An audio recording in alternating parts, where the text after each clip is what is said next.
नमस्कार, मैं हूं निकिता और आप देख रहे हैं सत्यहिंदी.com। चलिए एक नजर डालते हैं अब तक की सुर्खियों पर।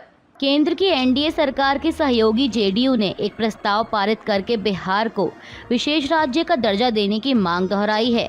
अब जेडीयू की इसी मांग को लेकर कांग्रेस महासचिव जयराम रमेश ने मोदी सरकार को घेरा है और साथ ही एनडीए के अन्य सहयोगी दल टीडीपी पर भी सवाल उठाए हैं। उन्होंने एक्स पर लिखा कि जेडीयू ने एक प्रस्ताव पारित करके बिहार को विशेष राज्य का दर्जा देने की मांग दोहराई है, लेकिन क्या मुख्यमंत्री राज्य की कैबिनेट से भी ऐसा प्रस्ताव पारित कराने की हिम्मत दिखाएंगे? क्या बिहार के मुख्यमंत्री दमदारी से इस मांग को रखेंगे?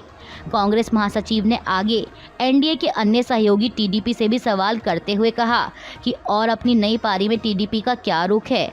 इसने अभी तक यह एक ऐसा वादा है जिस पर 30 अप्रैल 2014 को नॉन बायोलॉजिकल प्रधानमंत्री ने पवित्र शहर तिरुपति में काफी जोर दिया था। राजस्थान के शिक्षा मंत्री मदन दिलावर के आदिवासियों के डीएनए की जांच संबंधी बयान का बांसवाड़ा के नवनिर्वाचित सांसद और भारत आदिवासी पार्टी के नेता राजकुमार रौत ने कड़ा विरोध जताया है। दरअसल दिलावर और राजकुमार रौत के बीच 22 जून को जुबानी जंग छिड़ गई थी। मंत्री दिलावर ने कथित तौर पर आदिवासी नेता राजकुमार रौत के हिंदू होने या ना होने की पुष्टि के लिए डीएनए टेस्ट कराने का सुझाव दिया था। दरअसल हाल ही में रौत ने कहा था कि वह आदिवासी समुदाय से हैं और हिंदू धर्म सहित संगठित धर्मों से अलग आस्था पद्धति को मानते हैं। इस पर दिलावर ने कहा था कि भारत आदिवासी पार्टी के नेता खुद को हिंदू नहीं मानते हैं और अगर वो हिंदू नहीं हैं तो फिर उनके डीएनए की जांच करा लेंगे कि वो उनके बाप की औलाद हैं कि नहीं। अब बीजेपी नेता के इसी बयान पर कड़ा विरोध जताते हुए भारत आदिवासी पार्टी के नेता और सांसद राजकुमार रौत शनिवार को अपने समर्थकों के साथ जयपुर पहुंचे और पुलिस को अपने खून का नमूना सौंपा। रौत अपने समर्थकों के साथ अपने खून का नमूना लेकर मंत्री दिलावर के आवास की ओर विरोध प्रदर्शन के लिए जाना चाहते थे, लेकिन पुलिस ने उन्हें रोक दिया। इसके बाद रौत अपने समर्थकों के साथ अमर जवान ज्योति पहुंचे। इस दौरान गंगापुर से कांग्रेस विधायक रामकेश मीणा समेत कई नेता मौजूद थे, जिन्होंने दिलावर के खिलाफ नारेबाजी की। पुलिस ने खून के नमूने एकत्र किए, जिसके बाद प्रदर्शनकारी शांत हुए और वापस लौट गए। राजकुमार रौत ने संवाददाताओं से कहा कि यह मामला यहां दबने वाला नहीं है, यह मामला विधानसभा में उठाया जाएगा। मैं संसद में प्रधानमंत्री नरेंद्र मोदी जी के सामने भी यह मुद्दा उठाऊंगा। अगर यहां खून का नमूना नहीं लिया गया तो डीएनए टेस्ट के लिए खून का नमूना संसद में प्रधानमंत्री नरेंद्र मोदी को दिया जाएगा। इसके साथ ही उन्होंने ये भी कहा कि जब तक दिलावर इस्तीफा नहीं देते और समुदाय से माफ़ी नहीं मांगते, हम इसे जाने नहीं देंगे। रौत ने दोहराया कि वे हिंदू वर्ण व्यवस्था के अंतर्गत नहीं आते हैं। हमारे देश का संविधान सभी को किसी भी धर्म को मानने या ना मानने की आज़ादी देता है। हम किसी धर्म का विरोध नहीं करते, लेकिन हम वाकई कहते हैं कि हम किसी धर्म के अंतर्गत नहीं आते। किसी को इससे क्या परेशानी होनी चाहिए? भाजपा नेताओं को धर्म की राजनीति बंद कर देनी चाहिए और आदिवासियों को गुमराह करना बंद करना चाहिए। बिहार के अररिया समेत एक हफ्ते में 5 पुल ढहने की घटनाओं पर केंद्रीय मंत्री और हिंदुस्तानी अवाम मोर्चा के प्रमुख जीतनराम मांझी ने साजिश का संदेह जताया है। उन्होंने शनिवार को आरोप लगाया कि बिहार में पुल ढहने की घटनाओं के पीछे राज्य के भाजपा के नेतृत्व वाली सरकार को बदनाम करने की साजिश हो सकती है। राज्य भर में एक सप्ताह से भी कम समय में 5 बड़े और छोटे पुल ढह गए। अररिया, सिवान, पूर्वी चंपारण, किशनगंज और मधुबनी जिलों में एक एक घटना की सूचना मिली। केंद्रीय मंत्री ने आगे कहा कि राज्य में अचानक पुल ढहने की घटनाएं क्यों होने लगी हैं? यह लोकसभा चुनाव के बाद क्यों हो रहा है? ऐसी घटनाएं 1 महीने पहले क्यों नहीं हो रही थी? मुझे इसके पीछे किसी साजिश का संदेह है। संबंधित अधिकारियों को इस पहलू पर गौर करना चाहिए। कथित जमीन घोटाला मामले में ईडी द्वारा 31 जनवरी 2024 को गिरफ्तार किए गए झारखंड के पूर्व मुख्यमंत्री हेमंत सोरेन को झारखंड हाईकोर्ट से जमानत मिल गई है, जिसके बाद कल शनिवार को उन्होंने एक जनसभा को संबोधित किया। हेमंत सोरेन ने कहा कि कोई भी सच्चाई को नहीं छिपा सकता, वो आज नहीं तो कल उभर कर आती है और आज उसी का परिणाम है कि फिर से आज आपके बीच आप लोगों के लिए, आपको नेतृत्व देने के लिए हम आए हैं। उन्होंने कहा कि लोकसभा चुनाव में जो भी परिणाम परिणाम हुआ है वो खुशी और दुख का समावेश है। फिर भी इस चुनाव के माध्यम से मूल लोगों को ताकत मिली है।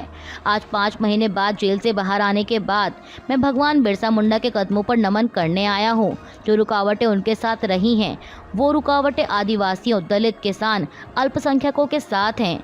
योजनाबद्ध तरीके से आज भी मनुवादी विचार अपना पैर पसारने में कामयाब हो रहा है, लेकिन इसके साथ साथ हमने भी हार नहीं मानी है। हम वीरों के सपूत हैं और हमें डरने की ज़रूरत नहीं है। डराने वाले बहुत आएंगे, लेकिन वो क्षण भर की तकलीफ होगी। हमने उस तकलीफ को सह लिया तो कामयाबी झारखंडियों के कदम चूमेगी। दिल्ली के शराब घोटाला मामले में जेल में बंद मुख्यमंत्री अरविंद केजरीवाल की मुश्किलें कम होती नहीं दिख रहीं। दिल्ली के राउज एवेन्यू कोर्ट ने कल शनिवार को उन्हें 12 जुलाई तक न्यायिक हिरासत में भेज दिया है। दरअसल सीबीआई ने बुधवार को इस मामले में अरविंद केजरीवाल को पूछताछ के बाद तिहाड़ जेल से गिरफ्तार किया था। बुधवार को राउज एवेन्यू कोर्ट के स्पेशल जज अमिताभ रावत ने सीबीआई को उन्हें गिरफ्तार करने की अनुमति दी थी और गिरफ्तारी के बाद सीबीआई ने कोर्ट से केजरीवाल की रिमांड की मांग की थी। कोर्ट ने 3 दिनों के लिए उन्हें सीबीआई रिमांड पर भेज दिया और कल यानी शनिवार को केजरीवाल की सीबीआई रिमांड पूरी हो गई, जिसके बाद कोर्ट ने उन्हें 12 जुलाई तक न्यायिक हिरासत में भेज दिया है। पूर्व केंद्रीय मंत्री और भाजपा नेता उमा भारती ने कल शनिवार को कहा कि लोकसभा चुनाव में उत्तर प्रदेश में पार्टी के खराब प्रदर्शन के लिए प्रधानमंत्री नरेंद्र मोदी और मुख्यमंत्री योगी आदित्यनाथ को दोष नहीं दिया जाना चाहिए। उमा भारती ने कहा कि बाबरी मस्जिद के विध्वंस के बाद भी पार्टी ने राज्य में खराब प्रदर्शन किया था। आपको बता दें कि 2024 के लोकसभा चुनाव में भाजपा उत्तर प्रदेश की 80 लोकसभा सीटों में से केवल 33 सीटों पर ही जीत दर्ज कर पाई है।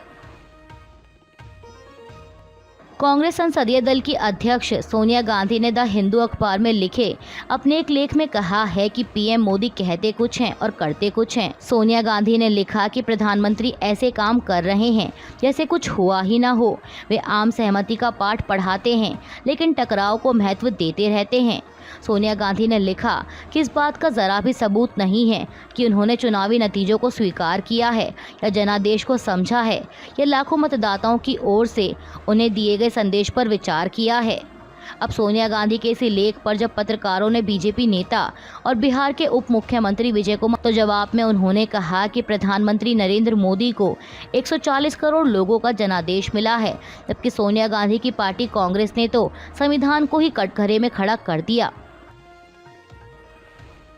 नीट यूजी परीक्षा में सामने आई धांधली के बाद बीते रविवार को होने वाली नीट पीजी की परीक्षा और साथ ही कई अन्य प्रतियोगी परीक्षाएं रद्द कर दी गई थीं, जिसके बाद सरकार को छात्रों के आक्रोश का सामना करना पड़ा। अब इस बीच खबर है कि कल शनिवार को केंद्रीय शिक्षा मंत्री धर्मेंद्र प्रधान ने कहा है कि राष्ट्रीय परीक्षा बोर्ड अगले 2 दिन के अंदर नीट पीजी के लिए नई तारीख की घोषणा करेगा। शिक्षा मंत्री ने हरियाणा के पंचकुला में संवाददाताओं से बात करते हुए कहा कि नीट पीजी के लिए तारीख की घोषणा एनबीई द्वारा 1 या 2 दिन में की जाएगी। बता दें कि इसके अलावा जो 3 परीक्षाएं रद्द की गई थीं, उनके भी पुनः आयोजन की तारीख घोषित की जा चुकी है। राजस्थान के बजट को लेकर उप मुख्यमंत्री और बीजेपी नेता तिया कुमारी ने जानकारी दी कि बजट 10 जुलाई को पेश होगा। उन्होंने समाचार एजेंसी एएनआई से बात करते हुए कहा कि यह बहुत अच्छा बजट होगा। इसे हर समुदाय और क्षेत्र को ध्यान में रखकर बनाया गया है। बजट 10 तारीख को पेश किया जाएगा। कल शनिवार को खेले गए टी20 वर्ल्ड कप का फाइनल मुकाबला भारत ने जीत लिया है। भारत ने बारबाडोस के मैदान में दक्षिण अफ्रीका को 7 रनों से हराकर टी20 क्रिकेट वर्ल्ड कप 2024 का ये खिताब अपने नाम किया। बता दें कि भारतीय टीम ने पहले बल्लेबाजी करते हुए दक्षिण अफ्रीका के सामने 177 रनों का लक्ष्य रखा था, जिसका पीछा करने मैदान में उतरी दक्षिण अफ्रीका की टीम 20 ओवरों में 8 विकेट खोकर 169 रन ही बना सकी और उसे 7 रनों से हार का सामना करना पड़ा।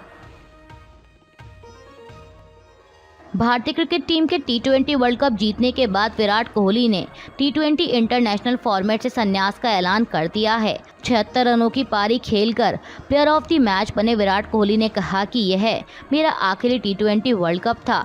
हम यही हासिल करना चाहते थे, हम इस कप को उठाना चाहते थे। कोहली ने कहा कि यह एक ऐसा सीक्रेट है जो सब जानते हैं। ऐसा नहीं है कि अगर हम हार गए होते तो मैं इसका ऐलान नहीं करने वाला था।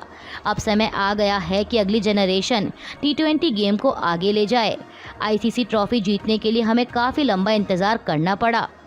वहीं विराट कोहली के बाद टीम इंडिया के कप्तान रोहित शर्मा ने भी वर्ल्ड कप खिताब जीतने के बाद T20 इंटरनेशनल से संन्यास का ऐलान किया है। मैच के बाद प्रेस कॉन्फ्रेंस में रोहित शर्मा ने कहा कि दक्षिण अफ्रीका के खिलाफ खेला गया T20 वर्ल्ड कप का फाइनल मैच उनके T20 इंटरनेशनल करियर का आखिरी मैच था। उन्होंने कहा कि यह मेरा भी आखिरी मुकाबला था। मैंने हर लम्हे से प्यार किया। मैं यही चाहता था। मैं भारत के लिए वर्ल्ड कप जीतना चाहता था। वर्ल्ड कप का खिताब जीतने पर पूरा भारत जश्न मना रहा है। भारतीय टीम को दुनिया भर से बधाई संदेश मिल रहे हैं। इसी कड़ी में राष्ट्रपति द्रौपदी मुर्मू ने टीम इंडिया को बधाई देते हुए एक्स पर लिखा कि T20 वर्ल्ड कप जीतने पर टीम इंडिया को मेरी हार्दिक बधाई। कभी हार ना मानने वाले जज्बे के साथ टीम ने कठिन परिस्थितियों का सामना किया और पूरे टूर्नामेंट में बेहतरीन कौशल का प्रदर्शन किया। फाइनल मैच में एक असाधारण जीत थी। शाबाश टीम इंडिया, हमें आप पर गर्व है। प्रधानमंत्री मोदी ने भी भारतीय टीम को बधाई देते हुए लिखा, चैंपियंस, हमारी टीम स्टाइल में T20 वर्ल्ड कप घर लाती है। हमें भारतीय क्रिकेट टीम पर गर्व है। ये मैच ऐतिहासिक था। टीम इंडिया को इस भव्य जीत के लिए सभी देशवासियों की तरफ से बहुत बहुत बधाई। वहीं कांग्रेस नेता राहुल गांधी ने टीम इंडिया को बधाई देते हुए सूर्य कुमार यादव के कैच, कप्तान रोहित शर्मा और टीम के कोच राहुल द्रविड़ का भी जिक्र किया। उन्होंने लिखा कि वर्ल्ड कप में शानदार जीत और पूरे टूर्नामेंट में शानदार प्रदर्शन के लिए टीम इंडिया को बधाई। सूर्या, क्या शानदार कैच है। रोहित, यह जीत आपके नेतृत्व का प्रमाण है। राहुल, मुझे पता है कि टीम इंडिया को आपके मार्गदर्शन की कमी खलेगी। आप सभी ने मिलकर हमारे देश को गौरवान्वित किया है। अभी के लिए बस इतना ही। बाकी की खबरों के लिए बने रहिए सत्यहिंदी.com के साथ।